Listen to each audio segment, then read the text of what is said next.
Ne fixez pas votre regard sur tout ce que vous avez fait de mal. Je veux que vous le regardiez, vous vous en repentissiez pour vous élancer vers un plus haut niveau en Dieu.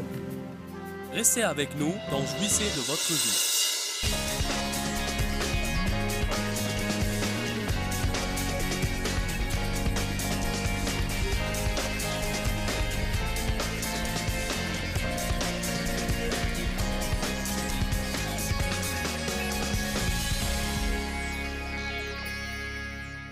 Est-ce que votre réputation est votre priorité?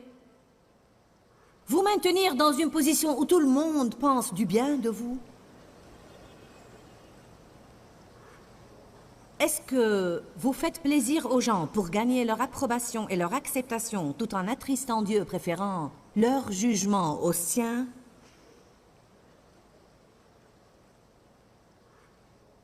Dites-vous oui aux gens quand vous savez que vous devriez leur dire non? Est-ce que votre conscience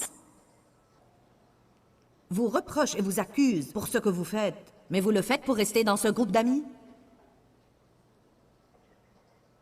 Participez-vous dans des conversations au travail que vous savez être contre la parole de Dieu, mais auxquelles vous participez parce que vous ne voulez pas qu'on pense que vous êtes un religieux excentrique?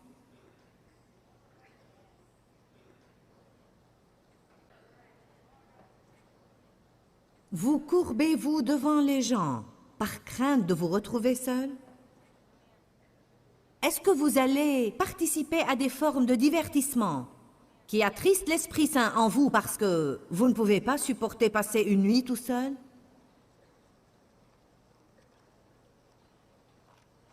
Et puis aller à l'église dimanche matin et penser que ça va tout régler?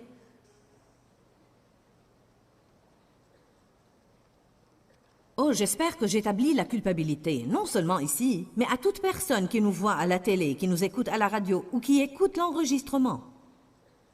Oh, j'espère que j'établis la culpabilité, non pas la condamnation, mais la culpabilité. Si l'on ne réalise pas où l'on est à présent, on ne passera jamais au niveau suivant.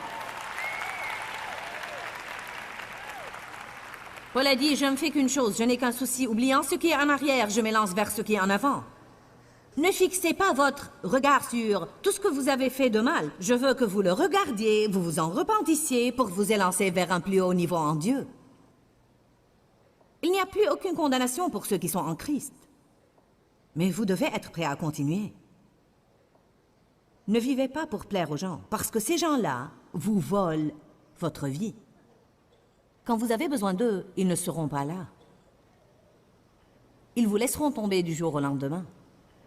Quiconque doit vous contrôler pour être votre ami n'est pas un vrai ami.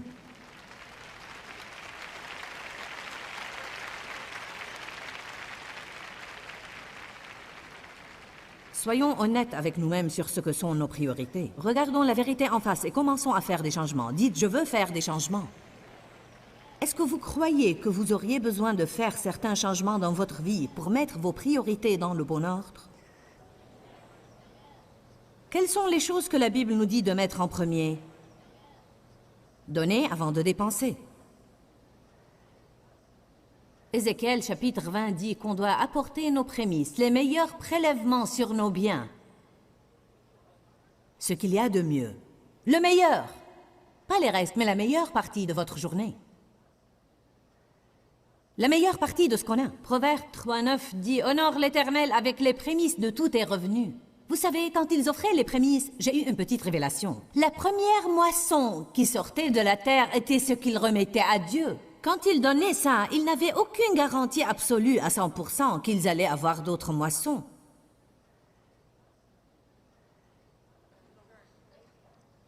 Tout animal premier-né, ouvrant le sein maternel. Et s'il n'y en avait plus? C'est là qu'on est piégé. Et si j'offrais ça, il ne me restera donc plus rien.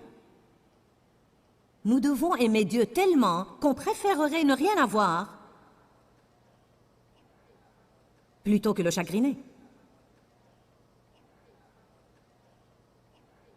Je vais être franche, nous n'avons pas assez de chrétiens comme ça. Il y en a, oui, mais loin d'être assez. J'ai lu quelques statistiques récemment qui indiquent qu'il y a 2 milliards de chrétiens de nom, et en réalité, si je me rappelle bien, 600 millions de chrétiens fervents. Que veut dire de non? Ça veut dire que personne ne peut vraiment dire s'ils sont chrétiens. C'est un truc du dimanche matin. Ils ont une assurance incendie. Ils ne veulent pas aller en enfer, mais ils ne veulent pas vivre pour Dieu non plus.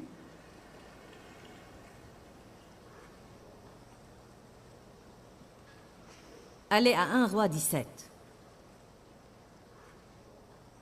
1 Roi 17, l'histoire de Élie et de la veuve frappée de pauvreté. C'est vraiment une histoire étonnante. Je vous le dis, si un évangéliste venait en ville aujourd'hui et faisait ce qu'a fait Élie, il aurait des sérieux ennuis. Évangéliste de télé arrive en ville et vole la pauvre veuve. Veuve et fils périssent. Et l'évangéliste de télé insiste pour avoir leur dernier repas. Et oui, c'est exactement ce qu'il a fait. Il a pris le dernier repas de cette femme hors de sa bouche.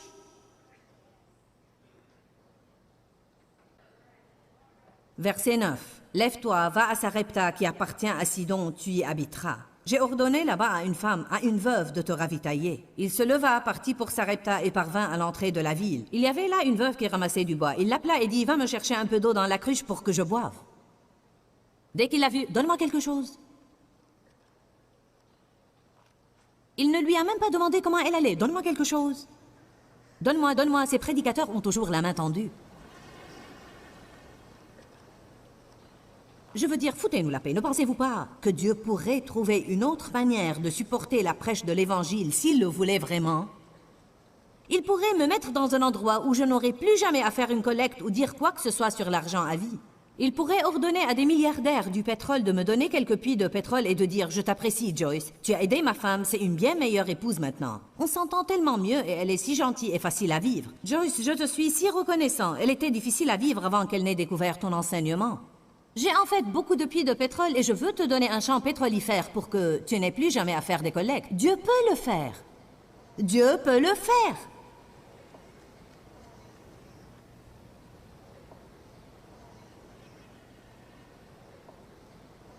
Parfois, je le souhaite vivement.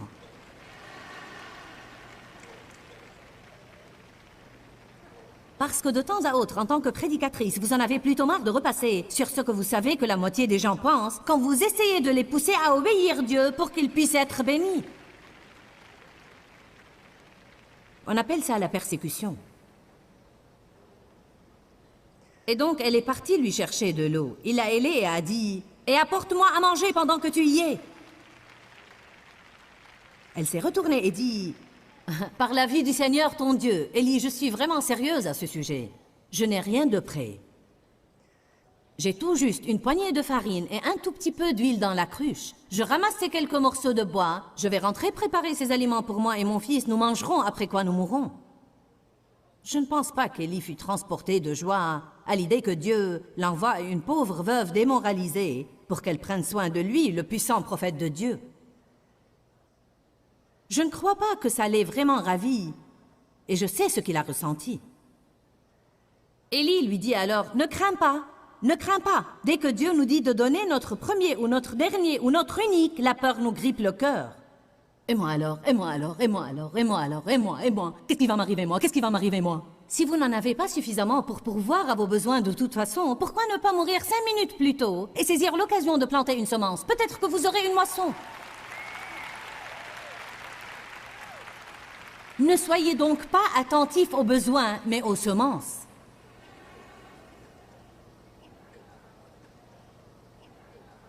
Vous dites, quel rapport avec les priorités? Tu parles encore de l'argent.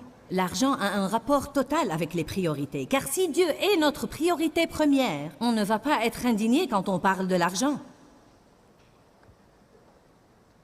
Personne ne vous force à faire quoi que ce soit. Je vous enseigne quelque chose. Je n'ai aucun moyen de savoir ce que vous faites.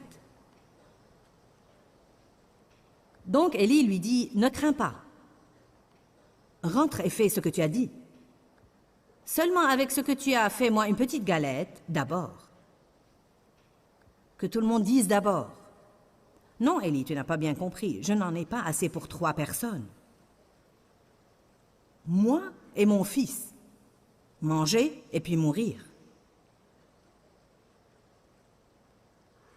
Eh bien, m'en donnerais-tu d'abord, et puis tu pourrais avoir ce qui reste? Mais il n'en restera rien, Élie.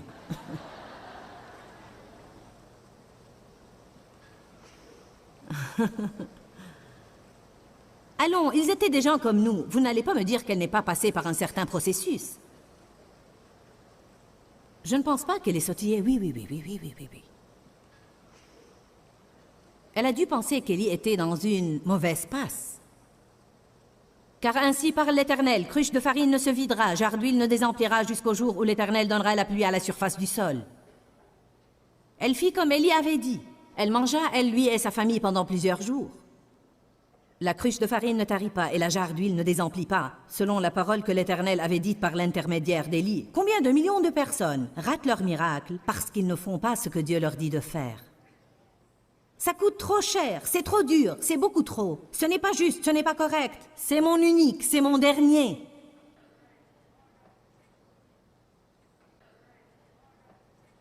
Après ces événements, le fils de la femme, la maîtresse de maison, tomba malade. Sa maladie fut si violente qu'il ne resta plus de souffle en lui.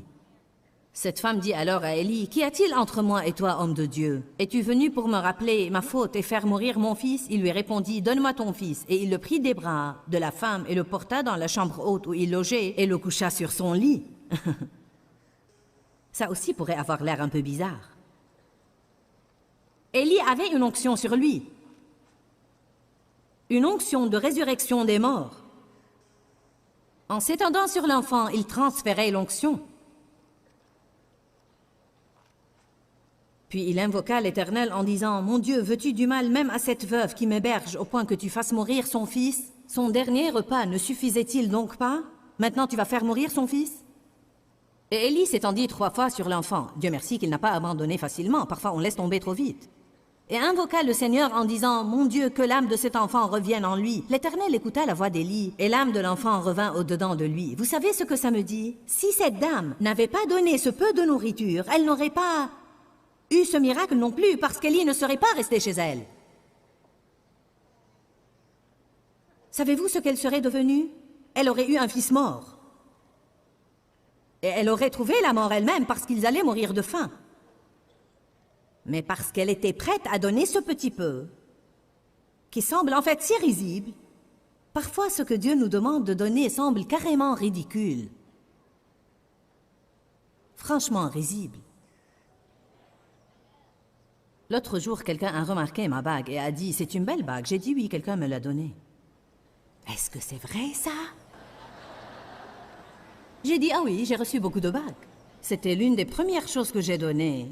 Il y a une vingtaine d'années, quand je n'avais pas beaucoup d'argent, à peine des habits convenables et à peine une voiture modeste à conduire. J'étais dans un service un soir et mon cœur s'est enflammé et je voulais donner quelque chose. Je n'avais vraiment rien à donner qui ait quelque valeur, sauf cet anneau à 17 $ que j'avais au doigt et que j'avais acheté dans une librairie chrétienne, parce que notre alliance de mariage que Dave m'avait achetée quand nous nous étions mariés, il l'avait mise dans sa poche un jour pour me la garder, mais il l'a perdue, ainsi je n'avais pas d'alliance et pas d'argent pour en acheter une autre. Et donc je suis allée acheter ce petit anneau de mariage en métal que je portais et il y avait une croix dessus. Il comptait beaucoup pour moi parce que c'était la seule chose que j'ai eue. Et voilà que Dieu me dit, donne-la. J'ai pensé, mais c'est ridicule.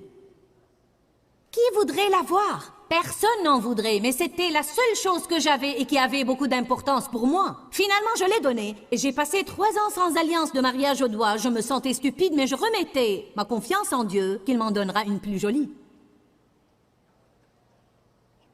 J'ai donné ce que j'avais. Beaucoup de gens vous promettraient $1 million, mais ils ne vous donnent pas les 5 $ qu'ils ont. Le petit garçon a donné son déjeuner.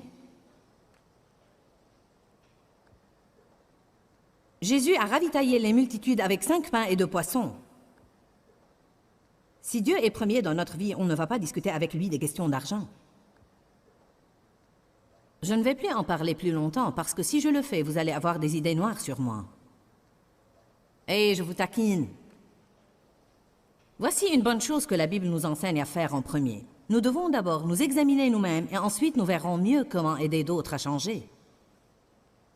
Ça signifie qu'on n'est pas censé juger les autres d'abord, tout en ayant cette haute, fière et hautaine opinion de nous-mêmes. Je parle de porter un jugement. Je parle de nous poser en juge envers les autres. Combien de personnes sont toujours occupées à juger les autres mais ne s'examinent pas elles-mêmes? La Bible dit dans Romains chapitre 2 qu'on fait exactement les mêmes choses pour lesquelles on juge autrui. Est-ce que ça vous paraît logique? Pourquoi donc est-ce que je jugerais autrui pour quelque chose que je fais moi-même? Savez-vous ce que Dieu m'a dit? Parce que tu examines les autres à la loupe, mais tu te regardes à travers des lunettes à verre rose. Pour quelqu'un d'autre, pas d'excuse possible, mais pour nous, il y a toujours une excuse. C'est parce que, c'est à cause de, c'est la faute de, parce que... Matthieu 7.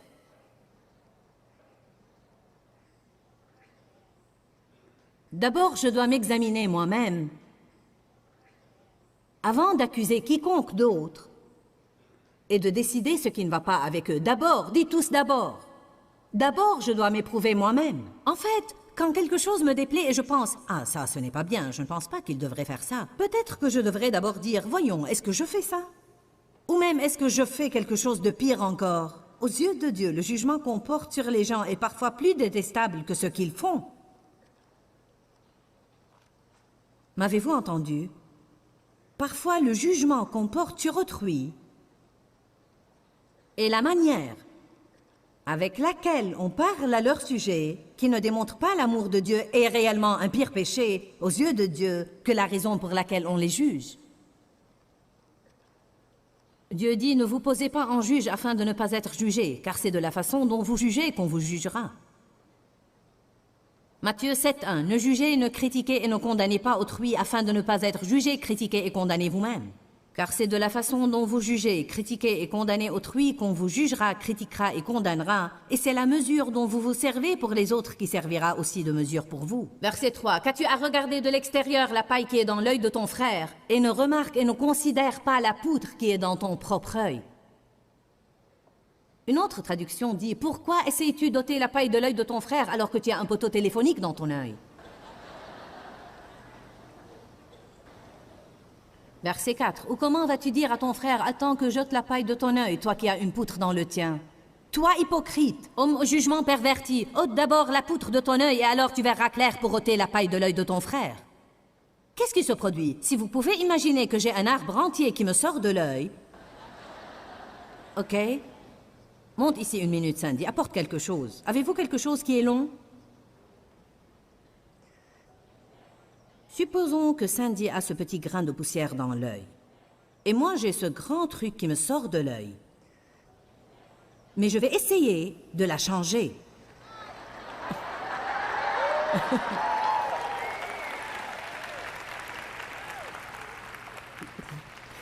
Voilà ce qui arrive. Quand j'ai cette chose dans ma vie et que j'essaye de l'ajuster, je finis par la blesser. Je ne peux pas l'aider, je la blesse. C'est pourquoi les personnes blessées blessent les gens, parce qu'on essaye de les réajuster et on a cette chose et on les brutalise.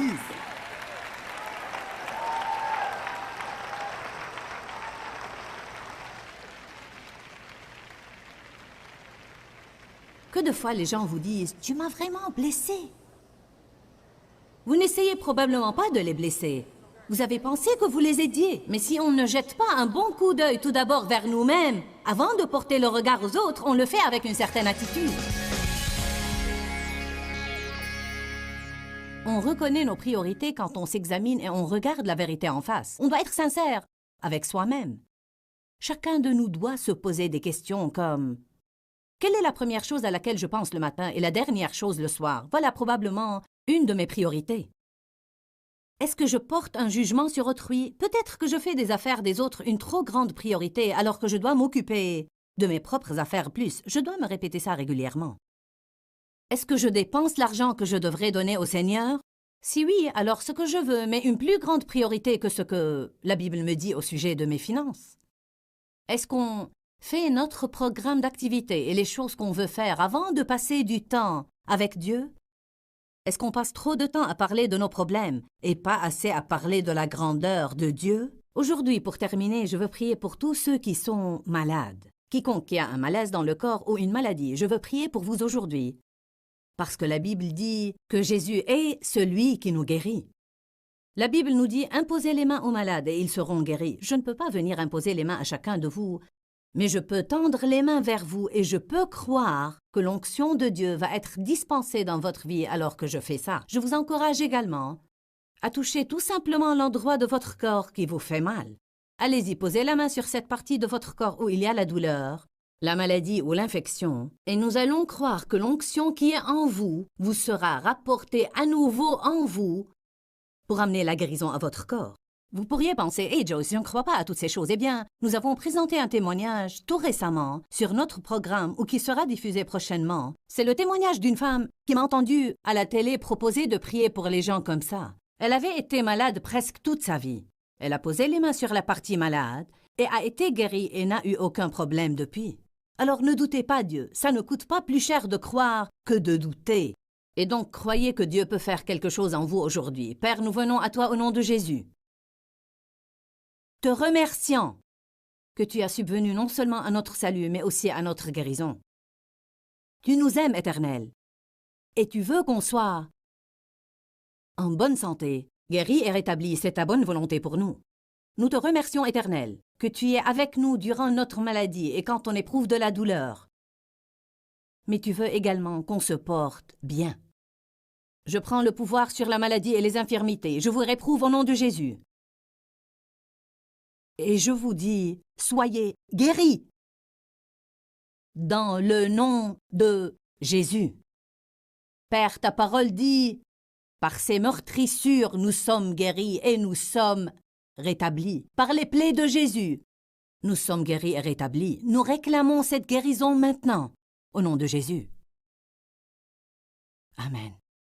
La Bible dit dans 3 Jean 2, « Bien-aimé, je souhaite que tu te portes bien à tous égards et que ta santé soit bonne comme prospère l'état de ton âme. » Ne doutez jamais que Dieu veut que vous ayez une belle vie. Envoyez-nous votre témoignage. Je crois qu'un bon nombre d'entre vous remarquent déjà une grande différence dans votre corps et je crois vraiment que dans les prochains jours, vous continuerez à voir des changements et je veux vous encourager à dire cela plusieurs fois par jour. La puissance divine pour la guérison agit en moi en ce moment. Allons, pratiquons cela une fois avant de quitter l'antenne. La puissance divine pour la guérison agit en moi en ce moment. Que Dieu vous bénisse. Je vous aime et à bientôt. Dis-leur que je les aime.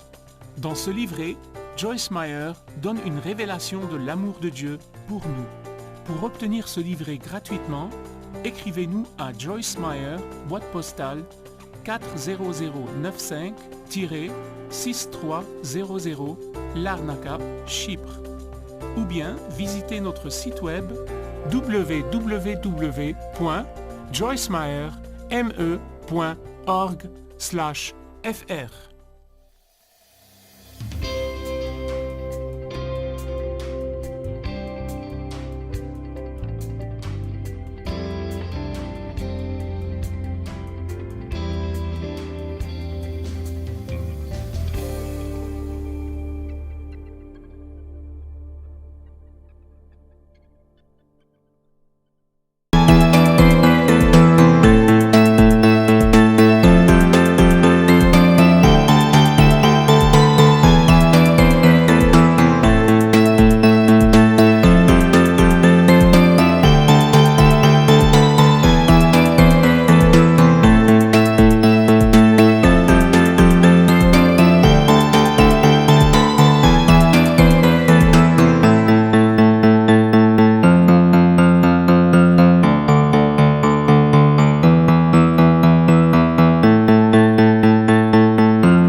Hạt diều đã bóng nắng cháy giữa đồng, kỷ niệm yêu thương trong mỗi ngày, tiếng cu gọi hãy nhớ biết bao.